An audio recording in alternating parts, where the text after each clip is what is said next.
Welcome to the Drank It Podcast.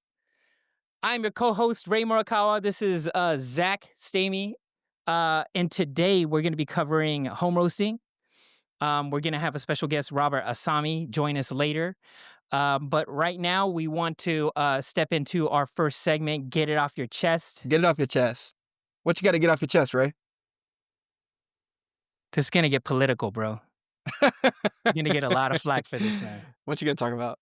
We got to talk about ultralight roast, man. Okay. And, specifically the grass lighting that's going on in the UL scene right now. And this is not necessarily like pointing fingers, but we know when we taste it. Grass lighting as in right now, there's a lot of people really interested in ultralight roasts. Grass lighting as in, that's not underdeveloped, man. That's just ultralight. That type of grass lighting? That kind of grass lighting. And then when I see it on the comments, when you people come up talk with that? about... Were you thinking about that yesterday or something? I was kind of thinking about, but it's real. It's real. In the community right now, there's people who are like, yo, I don't taste no grain, man. This is perfect. And it's like, don't lie. Yeah. Do you not taste lie. it and you want it there. You taste it and you want it there. Yeah. So there's that. You know, when I see reviews, people commenting, I do taste grain, I don't taste grain, I do taste grass, I don't taste grass, like whatever it is. Yeah. I want to talk about it just because there's a couple things. The first thing is I'm from a different generation, man. Yeah. And this is almost like a Gen Alpha lingo type of thing where there's a bunch of people getting into coffee right now. This is their baseline. This is when they go in and say, oh, this is the new thing. This is like, this is what coffee should taste like. It's like when your relatives taste it's all natural, man. Yeah, when your relatives taste your like 90-point geisha and they say, well, yeah, it tastes like coffee. Right now, it's like ultralights taste like coffee to the people getting into specialty right now. This is how they associate well-roasted coffee. Yeah. So it's not like shots against anyone. This is, the sign of post-pandemic, tons of people getting deeper into home brewing, home roasting even, and exploration, right? Of all the different types of things that specialty has to offer. It's amazing spectrum right now. Yeah. But for anyone older than 25, please understand. I'm not saying that, I've changed over, but I always have to have an ultralight on rotation. Okay. So you like ultralight roast? I do. Okay. Because this reminds me of when I first had regular light coffee, even like medium roast coffee. Right. It's like, wow, there's insane acidity. There is fruit articulation. There's mouthfeel. There's clarity. There's all this stuff that you never thought was inside a standard cup of coffee. And I feel like for a lot of people who are on that threshold, they taste ultralight roast and say, whoa, this is crazy clean. This is a flavor profile, whether you want to call it, Uncle Ben's or whatever, is super different from what they're used to. Like they grew up on Tim, they grew up on Say, and now they're just like, bro, there's lighter. There's clearer. Say so roasty. You know what I'm saying? Like all of that, right? I taste my yard. Yeah, so like right now, like my mentality is like when I was getting into specialty, like whatever, right now it's like ultralight is almost like, man, I'm not going to say it's like the dark roast, but it's a topic where people are just very polarized. They're like, I'm not going to drink that, Yeah. You want to hear my thoughts on it? It's the new thing. Yeah, go, man. Listen, man, I got to be honest. Not every ultralight roast do I feel this way about. I've had some good stuff. We featured an ultralight back in the fall from H&S. It was good. It was a good coffee. Shout out H&S. Shout out H&S. And I think H&S is I think they roast pretty good coffee with that kind of profile. Obviously I think with that profile in general, everybody that's going to roast ultralight is going to talk about it. They are aware that there can be more complexity with something a little bit more developed than where that is. They are fully aware of that. It seems like, at least from the people that I talk to about this or that I hear from, people that are doing this, like they are aware but it's just simply a preference thing. It's more of a preference towards that ultralight profile. Less and I even like, to the point where they would say, "This coffee might actually score worse than something that was a little bit more developed," but it's a preference thing. It's based on preference. Mhm. So, I preface what I'm about to say with that I think there are some good ultralight stuff, but to be honest, most of the ultralight stuff I get, I don't know if it's ultralight, I just call that underdeveloped, to be honest. It's just I don't know. Maybe I'm from a different generation too. I don't feel like I'm like Pops or anything, but, like, it's just like, like, I just Papa Zach. Papa Zach, man, I don't know. It's just like, man, I don't know, like, the coffees that I get that are ultra light, it's just like it's just like we called that, just bad roast profiles. Like we just said like that, like whenever I was roasting and stuff, like What we did would you have just like said that. about it though? What do you like about it? What do I like about ultra light So you roast? don't sound like a complete hater. Like Man, what? because I am a hater, man. That's why I need you to talk and give the positives. No, I mean like I think like there are some good things with some ultra. I guess if I'm being honest, there's not a ton of things I like specifically about the ultralight profile. I think there are good ultralight roasts. I think in general, I think that's the positive that I would Mm. give is there probably is, in my opinion, still a fine line what I would say is ultralight versus light. And I think there even can still be some of that graininess and green kind of quality there still with some of those ultralight, as long as it's like, I don't know, man, like, um, uh, there's gotta be still some level of, like, sweetness present, and there's gotta be some level of, like, complexity. But I guess my only other thought that I would say is, if you're roasting ultralight roasts and you're telling me to wait 6 months to brew that coffee, all I'll say is, it was underdeveloped on day 1, and it's underdeveloped on day 6 month as well. So, that's just because it rested doesn't mean it somehow got a little bit more developed. I just need to and I know there's probably gonna be people comment about that comment. I know that it's about the degassing, but all that degassing is where you're losing all your aromatics too, and you're losing There's all your that too. Yeah, complexity. You're there losing all is your that too. complexity. So, There. anyways, To your defense, there's a few things that I looked up on the most reliable source on internet, ChatGPT. okay, what Wha These are some compounds, all right, found alright, in green coffee, all alright, right? alright, Methylpyrazines, naturally occurring compounds that give green bell pepper, grassy and herbaceous notes. Hexanol and hexanol, volatile compounds associated with fresh cut grass aromas found in underdeveloped roasts, all right? And okay, there's the list goes on, right? And so we know it's in there, right? yeah.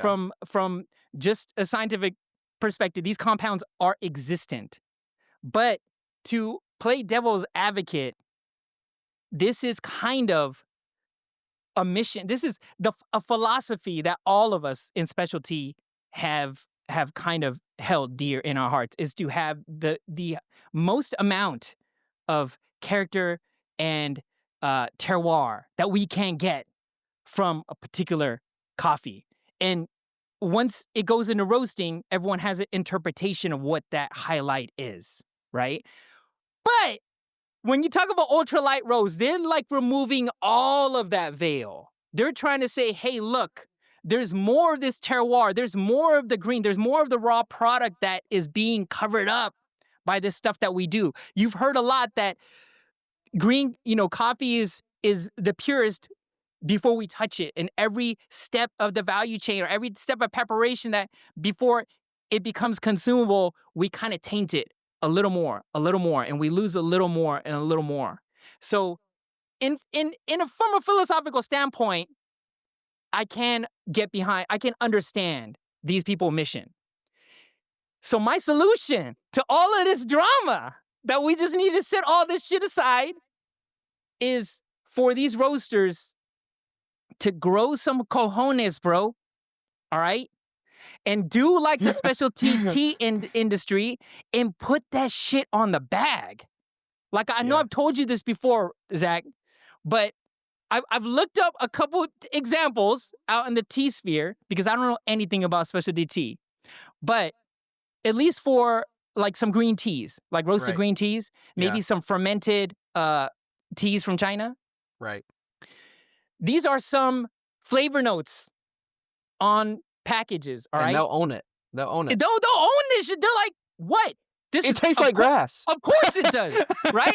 You're like, okay, all right. So this one retailer, Kyobancha roasted green tea, basic Japanese green tea, Yeah. um, specialty Kyoto region, blah blah blah. This is the flavor note. Let's go. Special roast method is responsible for earthy bouquet, reminiscent of moist autumn leaves, the spicy roast aroma of notes of seasoned, hard and soft woods. All right. Yeah. We got another example. Tell me All more. right. This is another green tea, sencha, with a full mouthfeel, aromatic environment with notes of spinach, pea tendrils, and yuzu. And There we this go. this is not this is not a Michelin restaurant like menu. This is Yeah. what you get in the cup.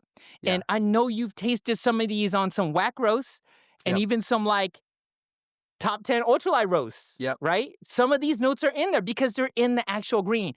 Yeah. If some roasters are daring enough to push this shit forward and be honest, man. Tell I us what it know tastes like. exactly. You should just really put it on the bag Yeah. because people who are looking for terroir, they're looking for that greenery, they're looking for that raw produce terroir like character. I think if you start showcasing like interesting sides of the greenery or that raw side and you start developing that part of the knowledge or that meta of ultralight roast, for one, you're going to get less hate because you're owning it. And then two, it might open up this different kind of attention Yeah. from this group of highly engaged, big spending. Let me emphasize that big spending ultralight roast fans because Oh they're yeah. out there and they're They are spending out there. like crazy. And Yeah. I think we're about to H&S, I think we're about to interview bro. one that we're about to interview one of those big spending fans, aren't we?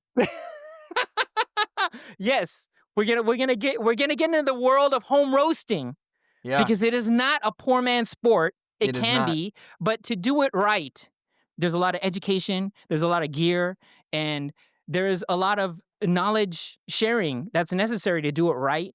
But that scene is coming up, and it's Yeah. definitely coming up in the Bay Area. Yeah. So we have a special guest here today to talk about home roasting.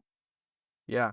It's gonna be good. It's gonna be good. Before we get to that, we've got a few little topics we want to talk about from some sound bites. So we are talking about home roasting today, and we wanted to get some opinions from some companies right now that are producing sample roasters. They're not necessarily designed for home roasting per se, but they are designed for sample roasting, and your home roaster fanatics have definitely capitalized on their ability to roast small quantities. So we reached out to Roest and Nucleus Tools. Nucleus Tools makes the Link, and Roest makes the Roast. They are great sample roasters and probably leading industry favorites right now for some of the products that are available. We reached out to them and we got some sound bites from them as to maybe what the future of home roasting looks like. And so for Roest, we'll play their audio first.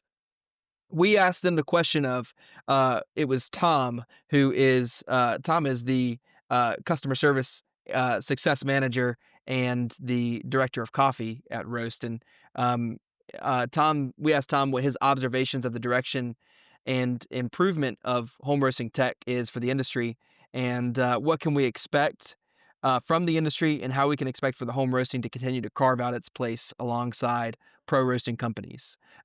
So let's play that clip and uh, get some comments on it afterwards. Our sample roasters are designed for professionals, but we're finding that more and more home roasters are choosing Roest to get more precision and control than they typically get from home machines. Home roasters make up about 20% of our user base, and some of them get really deep into the technical side. Just like with home baristas, sometimes it seems to be the home roasters that are the ones that are trying new things and pushing the industry forward. As a company, Roest is really focused on developing our tech in response to user feedback, so this group is really important to us. We also see loads of home roasters who use the Roest to dip their toe into roasting as a career. Maybe they start out by selling to friends and family or doing a market day once a week, and then building up from there. And with our new 3 kilo roaster, we're planning to make those first steps even easier. Ray, do you have any thoughts? When I first saw Roest like a few years ago, they marketed it at least in Instagram, they showed it as a product that can be on your kitchen counter. It's something that looked really nice, really minimal design, great photography, and just great kind of branding around their product. And so from my perspective, just as a home brewer, it looked like something that, oh, they're marketing this stuff to our community now. People who are just crazy into coffee, who are, you know, looking towards taking that next step of customizing even the roast that you have in your cup. Um, and it's interesting that he says that it's about 20% of their user base now is home roasters. And it seems like from the jump, from the inception of the design to how they kind of marketed it as something in a domestic environment, it seems like that is one of their goals, is to eventually have something that's probably costs lower, but is easy enough for someone to just kind of plug into next to their appliances that they have right now. Now, I don't know what it takes to run one of those, but uh, it's definitely a step in a direction where they're very conscious about space, looks, aesthetics, and they're seeing this market slowly develop into something that they feel like they should invest into at the moment. Yeah, I think a few takeaways that I have. One, I think it's interesting that he said 20%, right, It's of big, his man. of their customers are home roasters. That's a huge percentage, right? But he also mentioned that um, these home roasters tend to trend towards becoming production roasters at some point or starting their own roasting companies or whatever. So, questions that we're going to ask our guest in just a little bit is,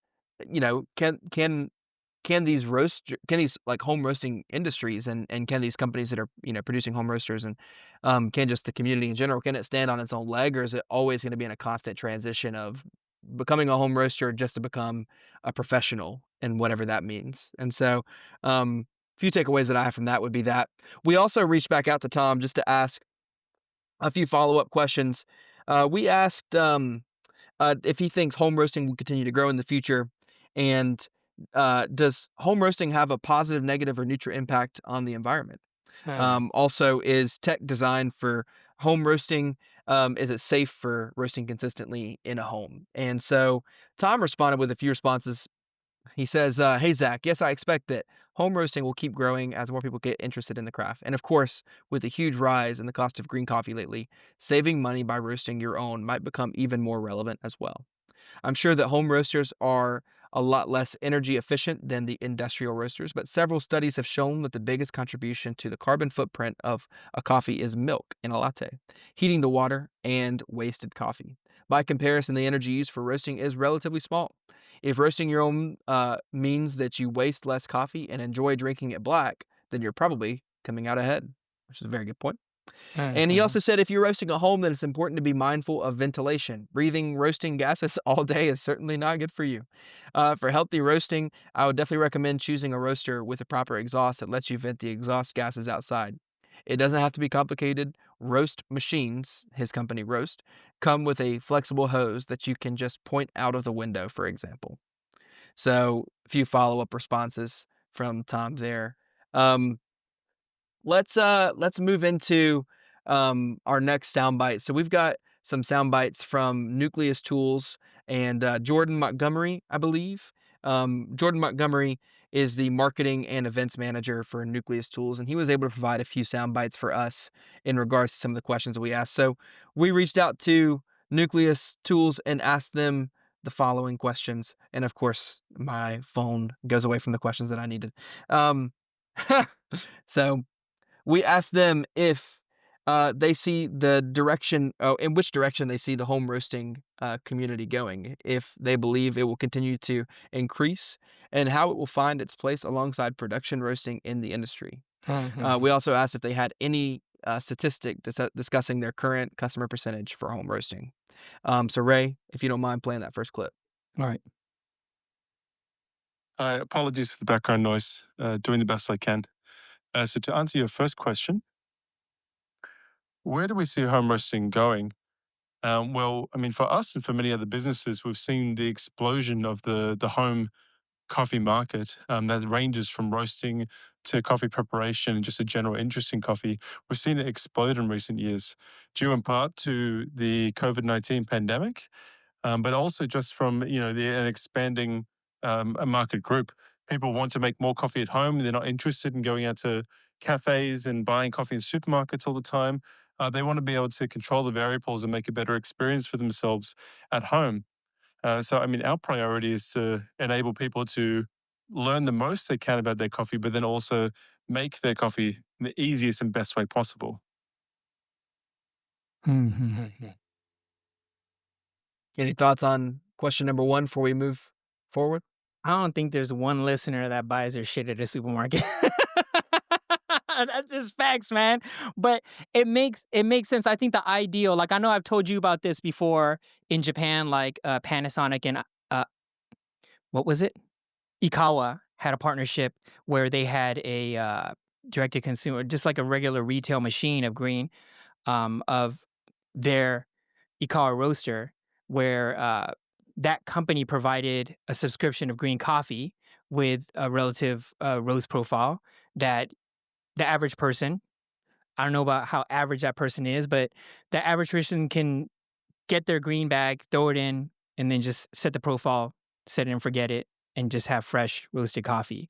And that was kind of this idealistic vision of having consumers who are super into coffee able to prepare roasted coffee and feel like they're more connected to the process, more connected to the freshness and of their coffee. And I don't think he's necessarily saying that, but he definitely feels that there is some type of future for home roasting enthusiasts.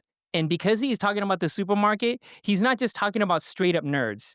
There is a possibility that um not the average, but someone who is enthused about coffee will find it interesting to roast their own coffee if the price is right. If the Sure. footprint is small and the price is right, the thing looks nice on the counter, I think it's possible for more people to kind of get their feet wet into roasting coffee. Yeah.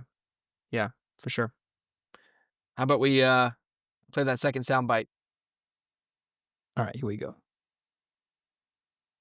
Second question, do we think it will increase? Do we think the home roasting market will increase? Yes and no. Yes, in the sense that people at the moment are showing a larger interest in roasting at home, preparing coffee at home, and we're getting more and more demand all the time for more options and more knowledge for those who want to prepare their coffee at home. But at the same time, these things are a way of evening themselves out. As innovations and new technologies become available to home roasters, there's further innovations and expansions of technologies in other sectors, in professional sectors. So, someone who is roasting at home may also want to go and experience a new technology or a new aspect of the coffee industry in a cafe in a more professional environment. We'll gradually see that trickle back into the home roaster market, we think. But yeah, it's hard to say what will happen. So I don't know. I know that you roasted. I was emailing with Alex Shots from Thankfully about his roasts, and he says that surprisingly, day one is drinkable. I mean, Is in terms of days off roast. Yeah, like is day one actually pretty good? Like a Do you, good representation of not necessarily rested, but of that coffee. Like, does it show a lot of what you want? to be honest, I think so. I don't have as much of a strong stance on resting coffee for super long periods of time. I think it probably does depend on your roast profile a little bit too, and I do think things are going to open up a little bit as it rests. But at the same time, I think you can still get a pretty good idea on day one, and I think you can still get a good idea on within the week for sure. So Because I don't. the thing with like preparing foods or preparing anything, it's not. No one's expecting instant gratification, but most people expect to like enjoy it once it's fresh, like once Right. it's hot. And I think if this goes into the average consumer market, they throw their stuff into a link, it comes out piping hot. they're smelling this wall is developing. They want to just get into it, and if it does taste great out of the gate like that day one, and you're able to do maybe 50 grams, some people that's two large cups a day or something, um it could be beneficial Yeah. for some people. Yeah. um yeah, so we could, I mean, you got any comments about this? No. Just play the third clip for All sure. right. Yeah. So the third question: how will home roasting find its place along production roasting?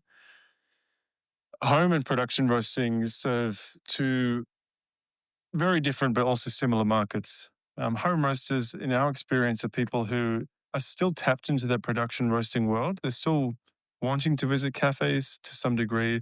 They're still wanting to engage with high quality products and brands. But they're also wanting to recreate that experience at home and experiment themselves. So I don't think that home roasting is a threat to production roasting or their large scale roastery production. In some ways, it complements it. People become more and more engaged with coffee, more interested in it, and then they want to go out and explore the different things the different companies are doing. So in that way, they kind of work hand in hand. What you think, Zach?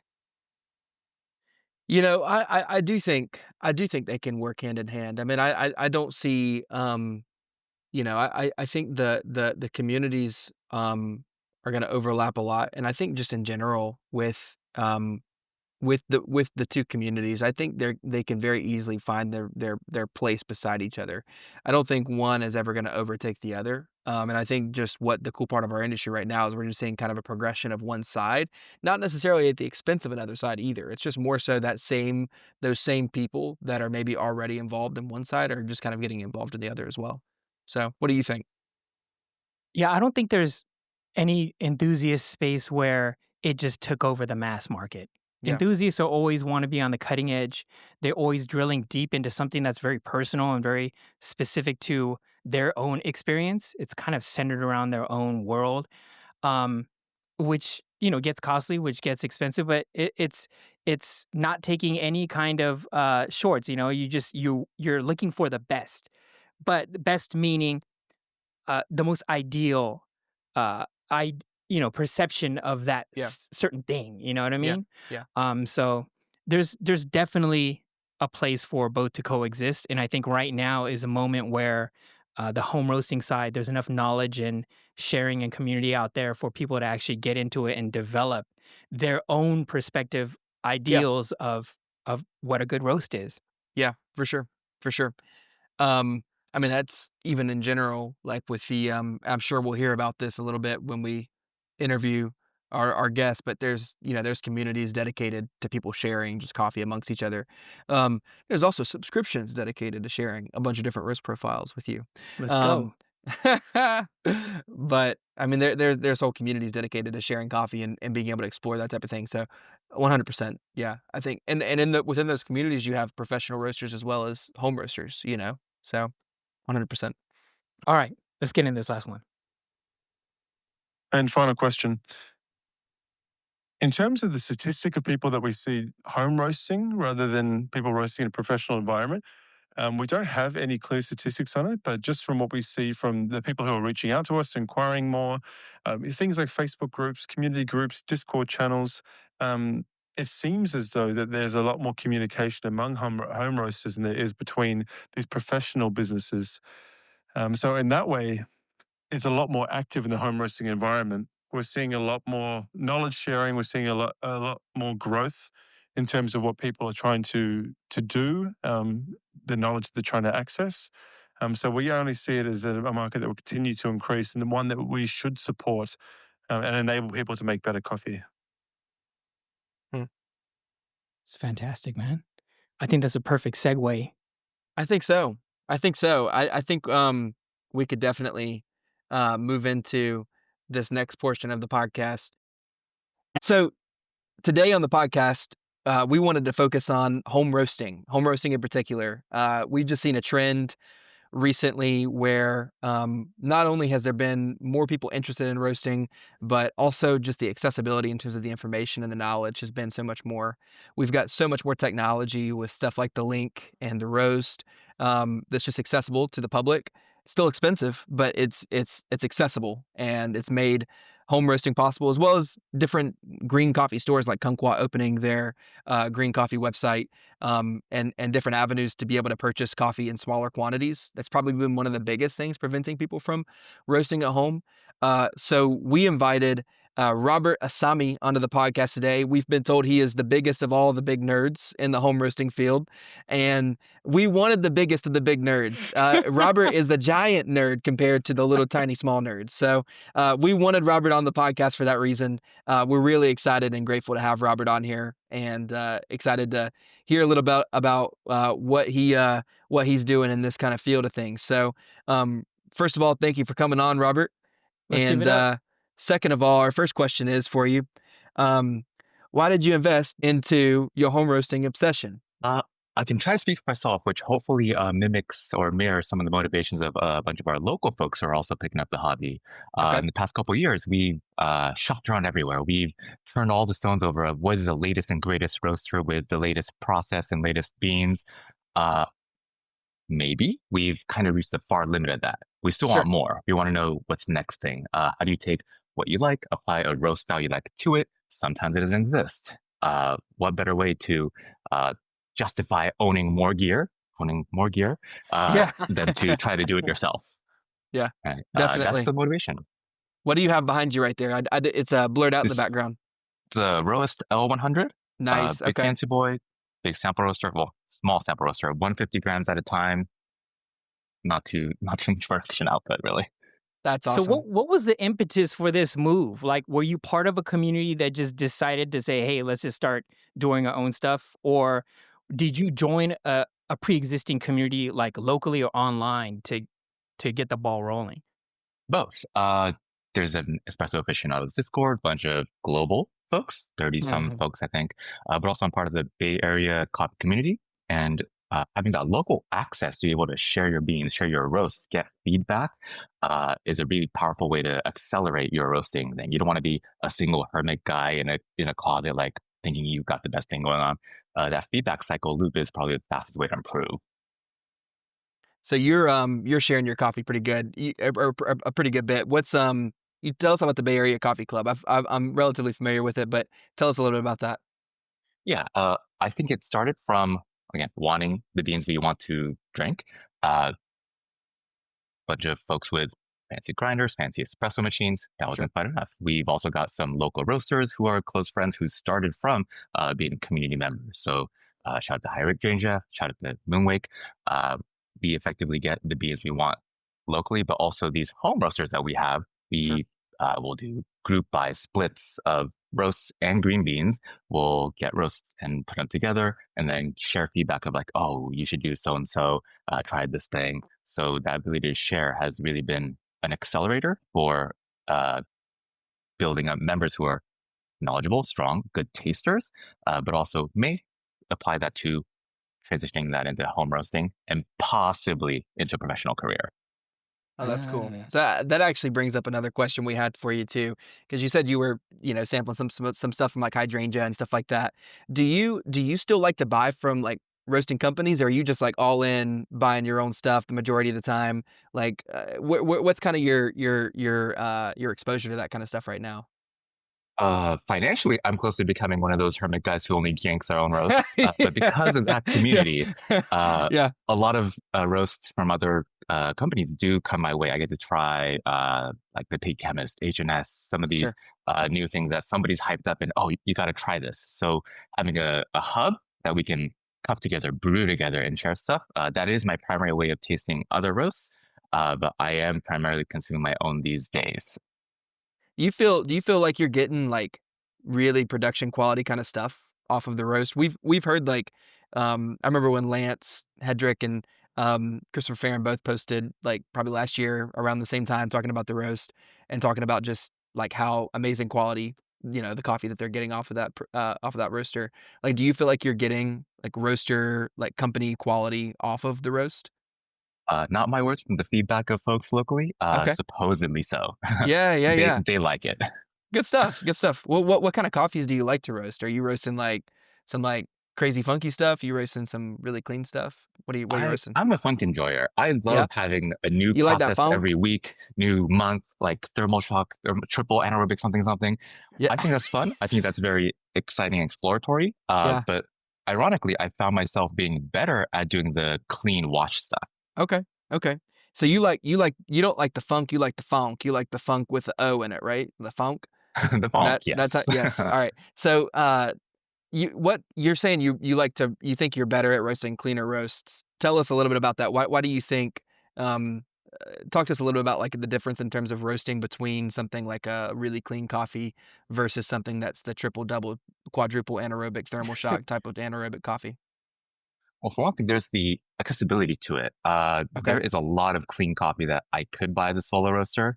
If I'm trying to go for that latest and greatest fancy stuff, it's less likely that as a home roaster I have access to it. So there's a finite amount, which is why I like having small batch iterations like the Roest, 150 grams at a time. With 1 pound, I can split that 3 ways and have 3 shots at getting something good. If I were to have like a bullet or another 1 kilo home roaster, I don't think I'd have as many iterations. So with what I have access to and how long it takes for me to iterate into something I like, it just happens that I have more shots with the clean wash stuff. So that it's a really interesting. You're talking about even just the accessibility side of things. Is there a significant difference in accessibility in green these days versus in the past? But 2, do you feel like there's still like do you feel like there's any gatekeeping on green, or do you feel like there's like any greens that's just harder to get in general? Like, tell us a little bit about the market there in terms of 1, where it's at, but 2, maybe even how it can improve.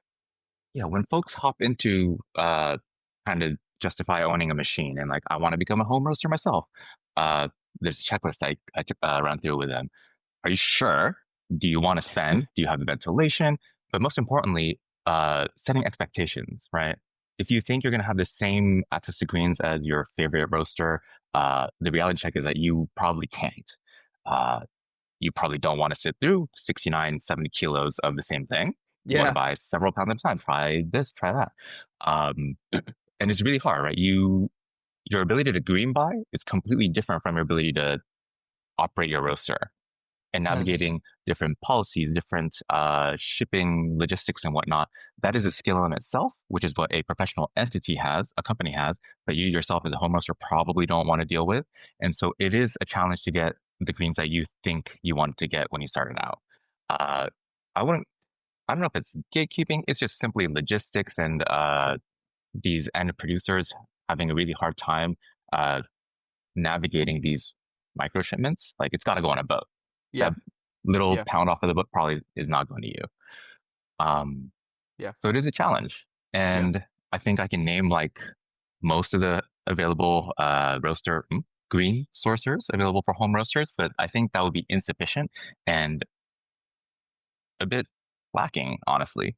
So I would like to see in the industry more ways to get latest and greatest fancy stuff, if only for myself. How are you getting higher end green? Like, good question.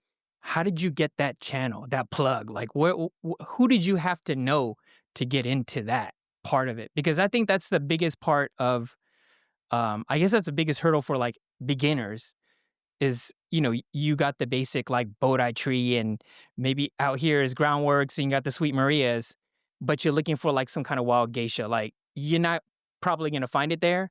When you start going down the rabbit hole of like exotic stuff or things that enthusiasts are looking for, where did you start, man? Like, where can people go to get that? Is it a secret? Are you gonna gatekeep? Yo, he is. He's thinking real hard, man. Is there a business opportunity? No. I am an exception. I would say I happen to moonlight as a non-professional. I am the sample roaster for some of these roasting entities, right? Just to have the opportunity to try this stuff that doesn't make it into production. So, like, I've got what is this? LPET sample right here. This is probably not purchasable as an individual. So by working with certain roasters, you do get access to certain greens. I don't think it's a good business decision necessary for every roaster to be offering some of their green and splitting that off for home roasters. If it's possible, upcharge for it, like make it worth the while. Sure. But it is really challenging to get that latest and greatest. Mhm. I think what's it called? Forward up in Canada, before all this political stuff happened. That probably would have been the place where I'd go for the fancy. I know Cole has shut down operations since. Hydrangea, the roaster I work with specifically, does have a page section for buying the grain that they offer. So there's a running Excel table. But between that and the kumquat you mentioned earlier, there are not really that many places to get even a basic gesha, let alone a fancily processed gesha. So we're kind of there's a business opportunity for someone to fill that gap. Mm-hmm. And it's mainly a volume thing, I'm assuming? Like, are there enough people in your group or worldwide that can possibly get a bag? Like, do you see that happening? Today's not a great day for the whole logistics and worldwide import stuff. But Definitely. yeah, if for each region, if that's possible, that'd be probably the way to go, right? That we want somebody who can open up their 22-pound box, their 70-pound bag, and split it up into 1 pound increments. It is going to be pricey. Like the home roaster should be paying for the grain pro that hopefully comes in, but that system doesn't really exist widely known now. So Robert, I've got a question for you then, because one of the things that you keep mentioning is if roasters are going to split off their green, they should be upcharging for it. They should make it worthwhile, and then a home roaster should expect to pay a premium to really be able to get green coffee that they want to be able to home roast. I think the big question for me is then if you start I would say one of the biggest benefits of home roasting being that you're probably going to end up saving a lot of money, and that potentially, if you're, cutting out um, one portion of that chain of purchasing, that producer has a little bit of an opportunity to be able to make a little bit more money at some point down the line, maybe. And then also you've got just more of this like green, direct like purchase from consumer and producer. I would see that being, the benefit probably producer could potentially make some more money at some point on that. And then two, the consumer may be able to save a little bit more money on that as well, almost at the same time. But at the same time, it sounds like if you're saying that maybe a home roaster should expect almost to pay a little bit of a premium, is it worth it, financially for someone to invest into home roasting outside of just some deep passion for it and outside of some, niche love for home roasting and something like that? Is it even financially worth it for us as a consumer to be able to do that? Somewhat. Somewhat. Uh, Somewhat. When it comes to the fancy, expensive stuff, I think the savings will be minimal. It will be in every hobby. There's this thing that is the fancy, expensive stuff that your hands tremble the first time you approach it, whether it be like I don't know, big fancy camera they're using for the first time, or the first gesture that you roast, like very scary, right? And your ability to overcome that and be comfortable with that, that is like a professional tier thing you got to do. Like they're making a living off of it. They have to apply their expertise and knowledge. You as a home roaster who just crosses their fingers and hopes it works out, it's probably going to take a few iterations to get there. And until you get there, like you are burning your money. Uh, so expensive stuff, it's going to be costly to get there, and that extra $1 or $2 per pound probably is not where that loss is achieved. On the cheaper side, like you just want your espresso blend at home, your Guatemala $6 a pound, something to go well. I think that is still where the primary savings will exist. You're not buying your $20 roasted bag. You're getting pretty good value there, readily available, bunch of different places you can get it from. But cost savings is something that I also caution people on, that it becomes this slippery slope into being a business before they have really perfected the craft. So ideally, you have somebody who's good at tasting, somebody who figures out how to roast, figures out how to make a business out of it. Sometimes it goes the other way around. Yeah. Yeah. One of the sound bites we got from Roast, we have they mentioned that uh a lot of their um a lot of their customers start out as home roasters and they transition into, production roasters at some point. Maybe they start their own company or maybe they move into working for a roastery. Do you think that's just a natural progression? Like, do you think home roasting is something that can kind of live on its own, like stand on its own leg? Or do you think the natural progression for any home roaster is most of the time turning into someone working for a roastery or maybe starting their own roastery? I would like it to be the former. I'd like to Yeah. stay in the former camp. I'm trying very hard to not to make a single dollar off of coffee, to keep it Sure. purely a passion project just for the funsies. Sure. But there, as of today, it's a little bleak, right? Unless I buddy with certain roasters, be able to steal a pound of green here and there, that living off the sweet Marias, the Haseas, your Bodhi leaves, I would be looking up and to try to figure out how do I get some of that good stuff. Yeah. Yeah. Okay. So One for of the possible channels here is that like importers, Ally, Apex, just to name a couple, if those folks, they have access to a whole bunch of stuff, it may not get sold. There was an outlet for them to trickle down into selling to individuals. That is a possible solution. I know Ally used to try before, but I don't know what has become of that project. you guys should really start hitting them up to see if that channel makes sense at this point. I mean, obviously, right now is not the best time to start that conversation, maybe like in a few months. But it seems like because there's newer devices, there's possibly a larger community than, when they previously opened it up, that there is this channel.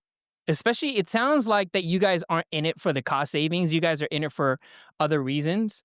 Yeah. So if there's someone who can listen to your voice on that side, and you communicate that it's not real, we're not looking for the cheapest thing, we're looking for amazing stuff. You guys have this channel. They could be open to it now. I mean, that's another question that we had was, do you see this as lucrative to any extent for an import export company to actually specialize, not necessarily specialize, have a segment for B2C basically for you guys? I think the current challenge is that if an entity were to become really good at it, the customer base would at some point have to become good enough to outmode that entity. Which is to say, if I were a home roaster starting out, I'm reliant upon so-and-so company for all my grains. There will become a point where if I want something else, if I want to become a professional, I will have to wean myself off of the upcharge that business rightfully should charge, and become my own grain sourcer. Yeah. Yeah. And that's to say, I think being a green buyer is a different skill set than being a roaster, home, or professional entity. This isn't as much a question as it is a thought, but I guess the biggest question that a company that would be starting to potentially look into that idea realistically would be having to think, is the window or the gap from when someone is starting out to when they are sourcing their own green, is that gap long enough or wide enough for me to be able to actually capitalize on that person in that stage of their roasting? I guess that's probably the biggest question that they would have to ask. Or is it just such a short window that, they're trying to invest into providing people, green coffee at an upcharge that they come off of that really quickly and they're sourcing their own green? I guess that's the big question. But, even then, I guess sourcing your own green would be, really difficult too, I would assume, in terms of trying to make that work. Because I think personally, I think one of the things that roasting companies have to offer still is that a roasting company, since they're buying usually in larger quantities, or at least larger quantities than a home roaster is, roasting companies have the ability to sample so many other coffees that home roasters are not necessarily able to sample, right? So like as a home roaster, you might be purchasing pretty blindly, a pretty small amount of coffee that you weren't able to get samples on, because why would someone give somebody samples on something that they're only going to buy a small quantity for? But the production roaster, they're able to get samples on, maybe 50 plus samples on different lots from a particular place, and they're able to sample through that and select what they want. So I think the green sourcing in general, I would see that as potentially problematic for someone trying to continue to make it sustainable for themselves as a home roaster. Would you agree with that statement? What do you think? Fairly. And what comes to mind here is Prodigal. I think Prodigal does a good job in balancing that.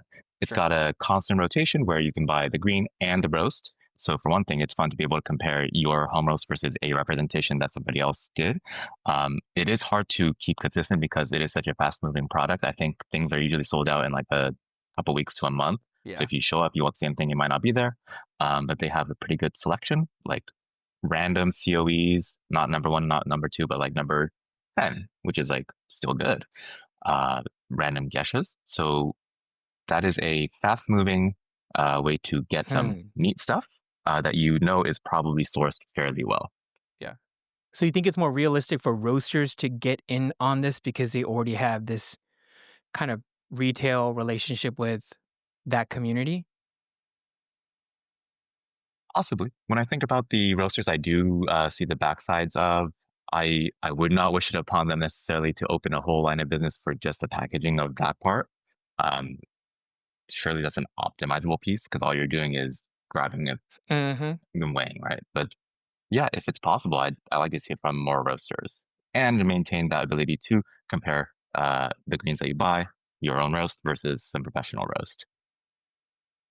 Mm-hmm. And one thing difficult for people learning coffee is the separation between roast output versus green evaluation. If both places, your home roast that you're confident in versus the professional roast is bad, maybe it's a green issue, but that's really hard to compare most of the time. So Robert, I just wanted to backtrack a little. Like before you started, at the point of you wanting to roast your own coffee, what triggered it? Like, did you do a roast at someone's house or did they do a roast and did you feel like it tasted closer to what you envision your ideal cup to be? Like, what was that initial motivation for you as a home roaster to get in on this? Because it's not the it's not the simplest thing to just kind of go into because of education and gear. So what was that journey like? Back in 2023, I made it a mission for myself to log as many coffees as possible. The final count was like 1,386, I think it was. It was a very tiring year, like not good for the health. But as part of that, I went to every roaster I could find that shipped like 50-gram bags, 100-gram bags. That wasn't quite enough to make it to that You 1,000 never mark. subscribed to Roastful, dude. What the heck, man? Like, Oh. You didn't subscribe to, man, we give 100-gram bags. You didn't hit us up. Oh, okay. Oversight on the community. They didn't recommend it to me. But part of that, there was a limit on how much I could procure myself, how much it was financially reasonable to spend to get all these different bags, share them out, package them. So home roasting, trying to log them myself, what I roasted myself was one of the accelerators for that. So I think I ended up with 300 to 500 that were my own. So I went to every single green site, good or not, and just picked up everything I could, roasted it, logged it, and that's how I ended up with upping my numbers. What are you logging, man? Like, is it in each individual? Is it cups? different coffees, like different green coffee, or is it 1,375, whatever it was? Unique offerings. Unique. So logging roaster, whether it be myself or someone else, varietal, region, process. But none of those and were then duplicates. notes. None were None of those are duplicates. God, man. Goodness gracious, Robert. But just kind of deeper into it, like what kind of person are you to do that? Like what? Because look, I guess let's start off with the data points. Is it like your own scoring sheet? Is it like some SCA thing? Like where are you starting? And is there brewing involved or is it just straight cupping? Like what data points are you getting? Just brewing. I, as a non-professional, don't really have too much need to calibrate to others. I'm not a professional entity. I don't do cupping. I don't work on the SCA point score. I work on a simple 5-point scale for myself of I really love it. I drink it again. I'm okay with it. I don't really like it. Then I really, really don't like it. Brewing V60, X Bloom, or whatever, fellow Aiden, all these automatic brewers that came out recently have been a huge boon, right? Like I can pop the brew, keep a consistent brew method, save my time, still keep my day job. Those have been big helps, but I think why is because I came into coffee post-COVID or during COVID, and a lot of exciting stuff happened. So I still feel like there's these unturned stones, this far horizon to chase of what is the known boundaries of what coffee has to offer today. Yo, that's so crazy, man. Because I don't think it's normal, dude. Like it's so deep. I'm saying it in the most In the be- positive yes, way possible. yes. Because What? Yeah, like in the people that I talk to log their brews like just extraction wise, and I'm sure like you're just obsessed with the same, right? And you're taking it to a level where you want to just log every aspect of the experience. And I guess you reached a point where you're like, nah, I want to taste more. That's what Well, it yeah, is. I I want more I variety. bought I every want brewer. I tried every burr. Uh, that didn't seem where the magic was found. Like at some point, you've got amazing. to confront your ability to taste the beans.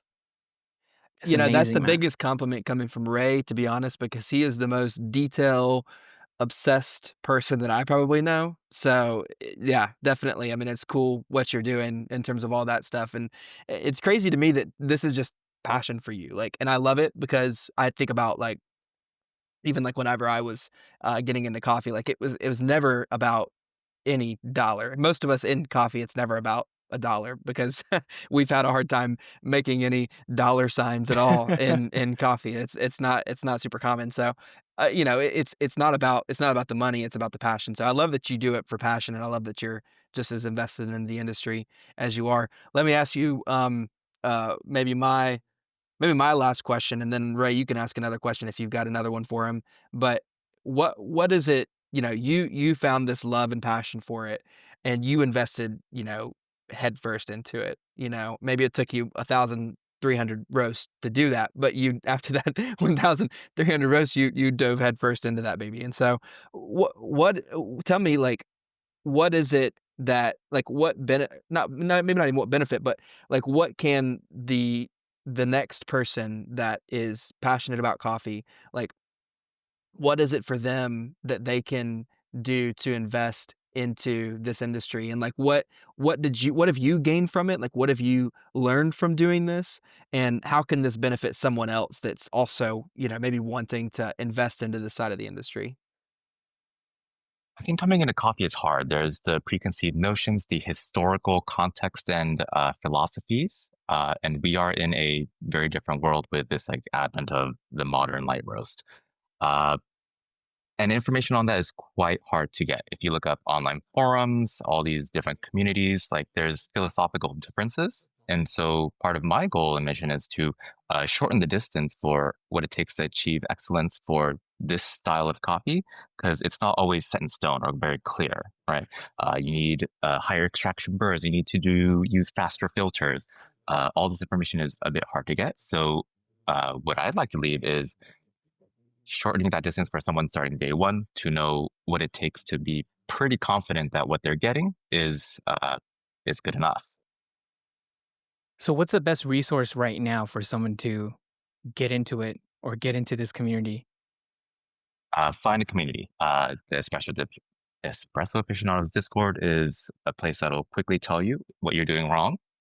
Uh, they'll they'll tell you what to buy off Amazon. Um, Go to your local roaster, hopefully a trustable one. Uh, I would love to see more roasters host sessions for increasing that education. It doesn't just have to be an SCA training thing. Just having open cupping tastings. I know a couple of shops like in LA, Ondo has open hours to let folks try whatever he's got going. So sharing the information, I think, is a primary goal. It's cool. Ray, you got anything else? Let me see. I feel like we have man. So I just want to get a little taste of the community at the moment. Do you feel a lot of people got into home roasting with the same reason as you? They just want to taste more. They just want to experience more than what's offered out there. And then possibly, I guess, develop a level of proficiency so they have some type of dialogue of understanding of what's going on that side, on the production side. Like, there's a lot of education, there's a lot of knowledge that's being shared, and it's exciting. But do most people start off in that place where it's like, I feel like I could be tasting more, something different? Yeah, I think it's part of the rationale of the gearhead that, oh, if I allow myself to pursue this rabbit hole, I can justify owning this piece of equipment. And it will give me a new hobby. I've figured out espresso, how to do maximum extraction and all that stuff. But if I take it one level higher and I get to be responsible for the roastiness or the wheat grassiness of the roast, that itself could be fun for some types. All right. So, in terms of gear, do you feel like we're at a really good place with the quote unquote like accessible, affordable home roasting gear? Do you see it currently developing somewhere else, or is there something that you feel like is still lacking? And an I think add-on we're question to that as well, Robert, it's along the same lines. After Ray's questions, what can someone expect if they're gonna do it right for like a home roasting setup? Like, what can someone expect to be putting out for that? I think we are in a quite terrible place as far as the equipment availability goes. Yeah, what? Um, what do I mean by that? The Roest, and possibly the upcoming Stronghold sample roaster, that's probably at Mm. pegging your high mark. You're spending $8,000 to $10,000 for putting out very little grams at a time. The reasonable place to start could be like a drum roaster with gas, if you're willing to deal with that challenge and you have the ventilation for it and you have the garage space for it. Kaffelogic and Link are like another way to easily kind of put that all in a single box. Uh, that's around 1,000 to 2,000, I think. But the knowledge and, well, roasting is two things: your ability to pilot your specific machine and have a general framework to make any machine fit your preferred style of roasting. The former challenge of learning that machine is always limited by your ability to get feedback and not become that hermit guy that thinks your roast is the best, right? So having that local community, having somebody to share with and get feedback, I think that's been really valuable in our local community because we've got a bunch of Kaffelogic owners who are trying to figure it out together, share settings, do those micro calibrations so that we are all achieving a similar standard of excellence. So that's a starting point. And then folks will deviate and say, I like a little bit more variety, a little bit more development towards the end, and stuff like that. But the ability for the machines to keep up at a good price point is really not there at this time. There are very few machines that are fully confidently recommendable. Everything is a compromise of the features that or the lack of features that you're willing to put up with. Right? Like whether it be capacity, whether it be good data probes, whether it be pleasant interaction points and usable software, everything's got a compromise at this point. And folks are willing to pay. Folks will easily slap down 2 to 3,000, but there is no single solution that I can confidently say checks all the boxes well. Wow. And is that because it's more designed towards production and not home roasters, or just in general, as a machine, they're really not up to snuff, regardless of the intended environment or use case? I think there's an assumption that companies who build roasters know how to roast well themselves. I think Yeah, yeah. uh, the traditional roasting style, your very long developments, stretching it out, that has been the standard to which, like, that's how much power we need to supply.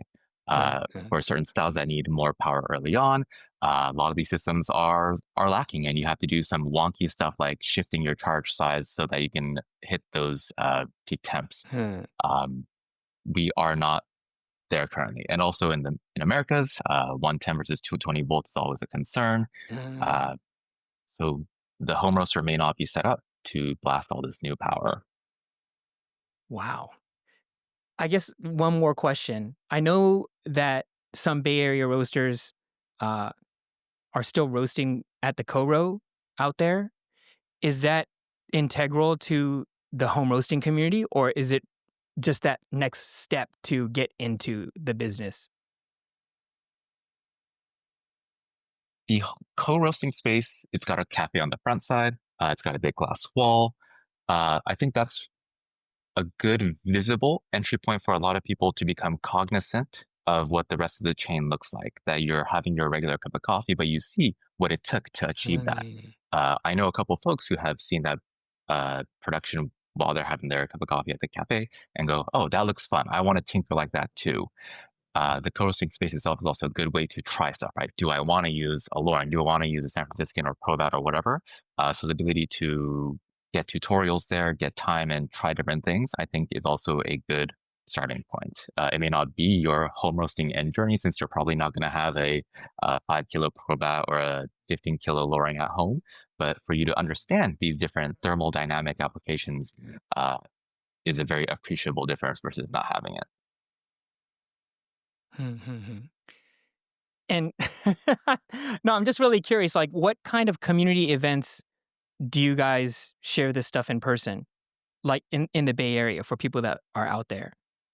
It's kind of like a car meetup. We show up with our big grinders, our different beans. We hook up where there's enough AC outlets, and we kind of try to dispel the differences of what these different gears are, right? Like, oh, this burr is so magical. Oh, this dripper is so wonderful. Let's try it. Let's put it against stuff. Let's figure out where the unique parts are and aren't. At the same time, there is a whole network of group buys from maybe like Japan that's a bit hard to get, but somebody figured out the logistics for, and they'll reseal in backpack bags, split it that way. That's where I dump all the roasts that I'm not drinking and get to share the information of like, oh, this is what I did for it. And we have new members coming in all the time who aren't as confident in tasting. So we get to calibrate and say like, these are the notes I'm tasting, these are the brew methods I'm using, and try to simplify for them and accelerate them into being educated tasters. Wow. That's amazing, man.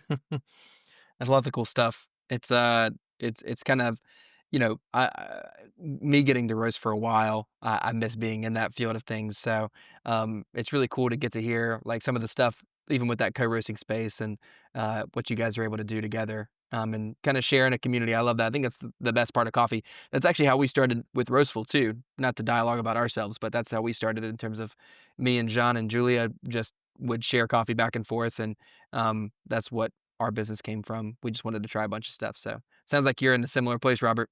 We want to be mindful of your time, man. So we don't want to keep you holding you up, but we do have one last segment that we want to run with you real quick, and it's called Spit It Out Your Mouth. And Spit It Out Your Mouth is a reference to cupping. I'm sure you've cupped. And we're going to ask you some rapid fire questions just back and just tell us the first thing that comes to your mind when we ask it. Ready? Ray, you want to go? You want to go one and I'll go one? Yeah. All right, you Okay. go first. All right. Best roaster right now. Roast all 100. Best roasting company right now. Ooh, hydrangea. Wow. Oh, Let's go. Okay. Cortados in 2025. Never had a cortado in my life. My type of guy.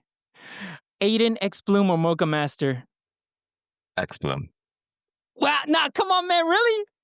Is it because of the crew factor, or is it real? It's because it's got the jug.